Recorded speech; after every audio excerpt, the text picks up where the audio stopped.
അപ്പോൾ ഇതാണ് ബേർഡിനെ ചെയ്യുന്നത്. അപ്പോൾ അതിൻ്റെ പണിയാണ് നടന്നുകൊണ്ടുള്ളത്. അപ്പോൾ നമുക്കിനി ഇത് മേലിലെ, അതായത് ഇതിൻ്റെ ചിറകിൻ്റെ മേലിൽ ഡീറ്റെയിൽ ചെയ്ത് തുടങ്ങണം. അതിനാദ്യം നമ്മൾ ഇത്ര പോലെ ചെയ്യുന്നത് നമ്മൾ അപ്ലോഡ് ചെയ്യുന്നത്. അതിന് ശേഷം ഇതിൻ്റെ മേലെ ഈ ടൂൾ വെച്ചിട്ട് ഇങ്ങനെ വരച്ചു കൊടുക്കുകയെന്ന് വേണ്ടത് കൃത്യമായിട്ട് എത്ര ഗ്യാപ്പിലാണ് വേണ്ടതെന്നുള്ളത് നല്ല ഇങ്ങനെ വരച്ചു കൊടുത്തിട്ട്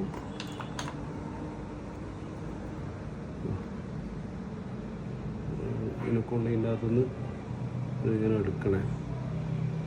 ഈ മെഴുകി ഇങ്ങനെ വരച്ചതിൻ്റെ മേലെ നിസാണ് ഇങ്ങനെ എടുക്കണം. ഏകദേശം ഫ്രണ്ട് ആകുന്നുണ്ടാവും.